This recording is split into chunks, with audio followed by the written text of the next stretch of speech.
Well, welcome back to the HP2 Man Game podcast. I'm Matty Thompson. I'm with Coach John Crawley. We have a fun episode for today. We get to talk about yet another win. Streak has moved to 3 games over. We beat ranked St. Joseph in Philadelphia. We talk about our next game against St. Bonaventure, and that's going to be our senior day this Saturday. No guests today, just a nice little bro sesh with the guy. Two-man game. Yeah, 2-man game. Really emphasizing the podcast with a guy with pants and a guy wearing shorts. So let's talk about the St. Joe's game. It was a great, team win. We were up early and they kind of kept fighting back, so we showed a lot of was perseverance, just kind of getting through that game. Sure. Talk about it's a second ranked win this season. Sure. So kind of talk about how that kind of game went for you guys. Yeah, I think just overall I was really proud of our team. I thought that we came out swinging. Like right away, I thought we played hard.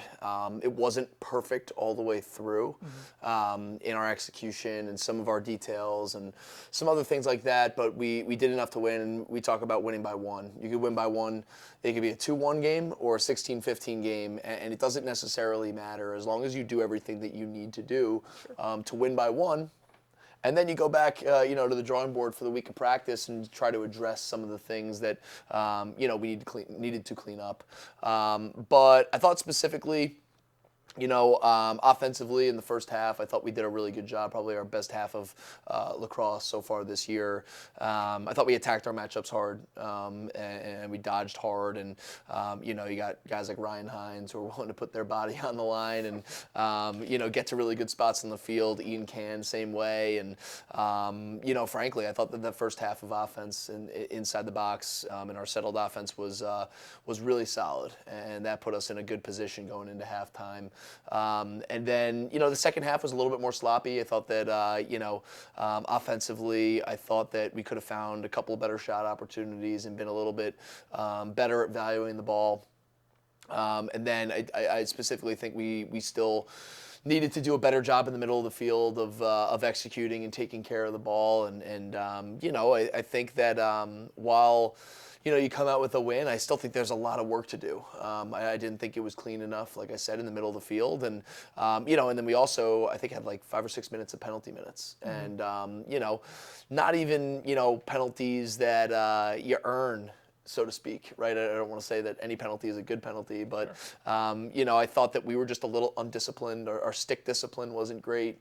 We went off sides a couple times, and I just didn't think we were clean enough in the middle of the field in our ride and our clear. So, we found a way to win by one, to your point. They kept coming back, and we knew that was going to happen. Sure. You watch St. Joe's on film, and the culture that Coach Meehan has and that group has, like, they're going to fight, and we knew that, and we knew that they were going to go on a run, and we knew that for us to win this game, we had to be mentally tough enough to be able to have some poise after mistakes, and that mistakes are going to happen at different points in time, and we're going to have to be able to move forward.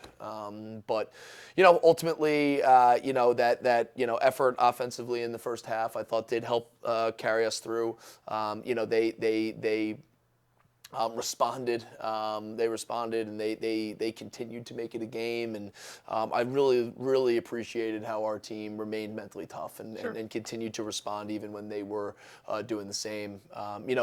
Zach Overend had a great game in the goal. He made some really timely saves, and that always helps.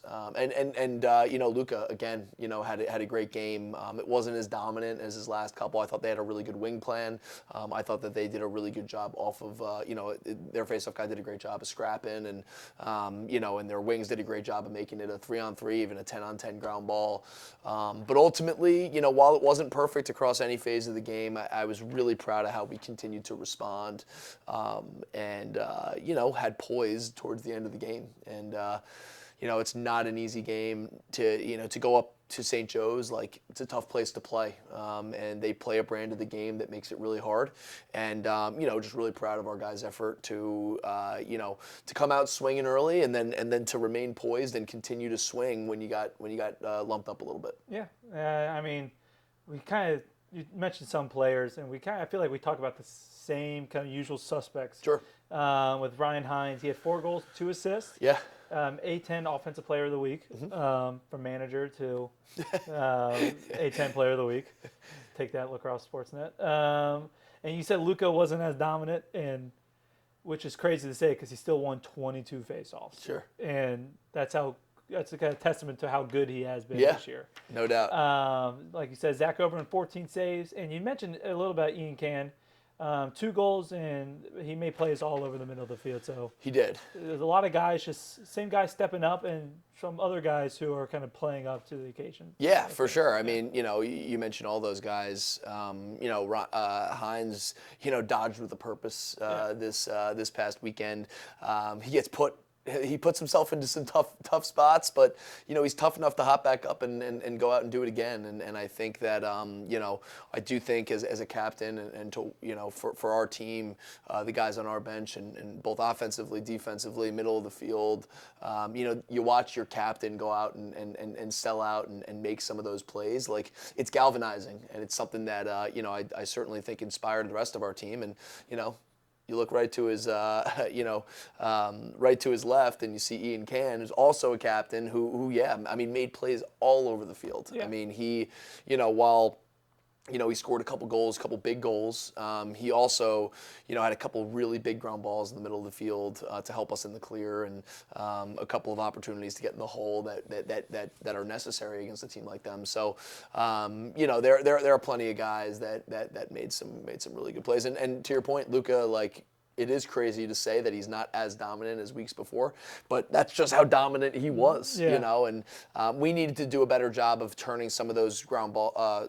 Face-off wins into possessions. I think that we were a little casual on a couple of those and could be a little bit cleaner in our execution of turning face-offs to offensive possessions.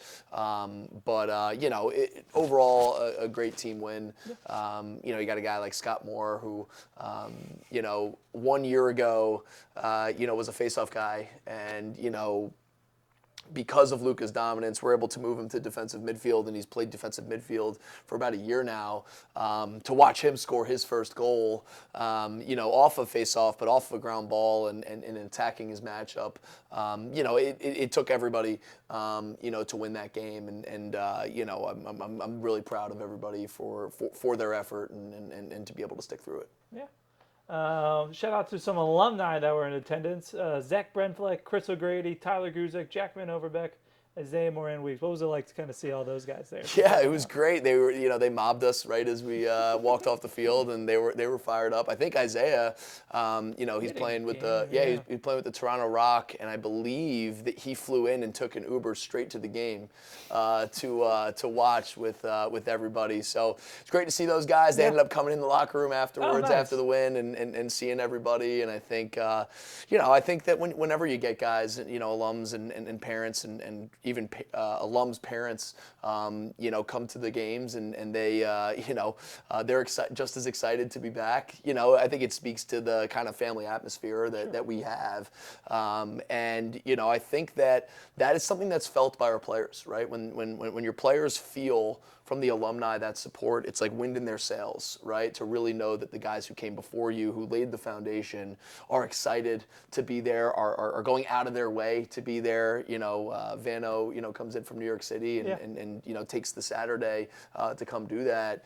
I think it does. It means a lot to our players, certainly to us as coaches, and to be able to share a win like that on the road at a tough place to play with those guys was always fun. Yeah, no doubt. Well, big one this week. Yep. St. Bonnie's. Yeah. Good chance to kind of continue this win streak, Sure. but also it's senior day. So kind of 2 parts for you. One, what do you expect from St. Bonnie's after they beat us last year? Mm-hmm. And part 2, with it being senior day, what's your kind of emotions because this is kind of your senior class, you spent the most time, like you've got a year with them. Sure. And so, like, what's the kind of feelings saying goodbye to the senior class? Yeah, well, I'll start with just the game. Yeah. We last year we go up to St. Bonnie's and we go up 7 or 8-1 in the first half and the start of this third quarter, I thought we took our foot off the gas pedal, and I think that that's certainly something that we're talking about this week, is understanding that no matter the circumstance, win, loss, winning, losing, we've got to find a way to get our team to play in a consistent fashion, and that consistent fashion to be an aggressive one, and to be one that is attacking our matchup, and attacking every opportunity that we get to play, because you watch this team on film. Coach Storier, in his first year, has these guys playing really hard, just like they did last year, and I think that last weekend they play a very good UMass team to a 9-7 game, and they're a very good team. And I think that sometimes our generation of kids and everybody gets caught up because they want the easy answer. They look at records, right, and they look at another team's record, and maybe they think that they're not as good, or they are, or they're way better than they are. Yeah. And for us, it's never about the record. Whether you're looking at St. Joe's, or you're looking at St. Bonaventure, or you're looking 5 or 6 weeks ago against Virginia, it's not about the record. Let's watch the film, let's see what they do, because this is a team that's going to play really hard. We know that, and they're a team that beat us a year ago, and I'm hoping that our team comes into the game with a chip on their shoulder, and just tries to get a little bit better, and that's the goal every week, and that doesn't really change game to game. Opponent, we try to make sure that our opponent is faceless, and then our representation out on the field is faceless to whoever is going to show up, whoever is out on the field at that given time. They've got a job to do, they've got a role. That job is going to be clearly defined by us as coaches, and we're going to go out and try to do it in a certain way. And so, I'm expecting a team that's going to fly around, in St. Bonnie's. I'm expecting a team that's going to fight. I'm expecting a very skilled offensive team that is able to move the ball at a high level and get some really good shot opportunities. I think they're disruptive on the defensive side. I think number 22 for them, I think it's Owen Tassi, I think it's pronounced. I mean, he has been as disruptive as anybody has been in the A10 this whole year. I'm expecting the same thing come this weekend. He did it to us last year, and he he's really good at seeking double teams and getting in people's hands and all those kinds of things. And I'm expecting a team that's going to be well coached. I'm expecting a team that's going to be flying around and going to be excited to make us bummed, make us earn it on our senior day. Yeah. Definitely fired up, and I think that our team sees that. I think that the lesson that a lot of our returners learned a year ago is just that, and I do think that they're going to be excited to play. I think on the other side of it, you talk about senior day, and senior day is special. It is not our last time playing out on the field, or out on this field, and that's because it ended up being on a Saturday, and we wanted to allow parents and people to come to our senior day on a Saturday. Makes sense. And so, I do think, while the season's not over for our seniors, I do think the celebration and an acknowledgement of all the work that they've done over their 4 years and their commitment to this program and their commitment to, even a coaching change, right? Like a transition. Coach Torpy recruits those guys, and they play here for 2 years for one staff, and then they welcomed us with open arms last year and have done an excellent job, and so I'm just excited for them to fly around together. We got a lot of seniors playing, right? We got a senior in the goal, a senior at the faceoff X. We got a senior at the defense, at the close defense. We've got seniors all over our midfield, whether it's our offensive midfield, our rope unit, and so we've got a lot of guys that are going to be making big contributions. And I, more than anything, as a team, it's going to be how do we play to our standard? How do we play to make those seniors proud of the product that we put out on the field? So I'm just excited to see those guys fly around. Excited for their parents to be able to walk out on the field pregame, and we have a post-game ceremony over at the High Point Country Club to really celebrate those guys. And but for the game, it's going to be to fly around and for us to really take another step in the right direction of finding what our brand of the game is. And I do think that our senior leadership and our senior class in general is a huge part of that. So have already been proud of our seniors up until the point of this year, but there's a lot more of the year to go. Yeah. And making sure that everybody understands that this is just another step in the process, to not allow it to become a distraction, but more than anything, just an expression of appreciation towards the guys who have been here for 4 years. That some guys had guys have had very different roads. You bring up Ryan Hines in his first practice here, getting demoted to a manager, and then stepping all the way up to being our leading goal scorer out of the midfield, right? And a captain right now.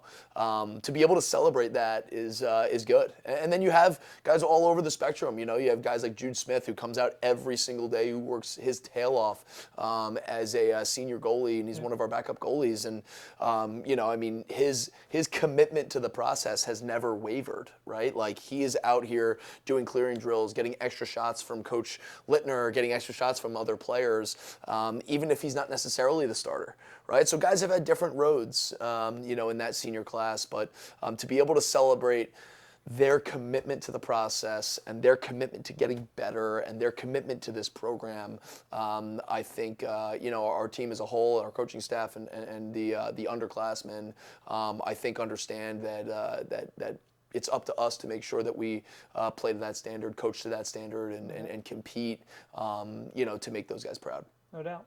And it's especially troublesome for me because this is the class that was, when I was a senior, they were freshmen. So wow. Once they graduated, I'm officially and old and boring and a loser. So hopefully a couple of them take 5th years, but I don't think they're eligible. But this is a great class and a lot of good friends in this class, so it's going to be awesome to see to honor them this upcoming Saturday. But yeah, that's all we got. Grand Almond, that's all we got for this episode, the HP2 Man Game podcast. Make sure you come back next week as we talk about the next slate of games. Thank you, guys.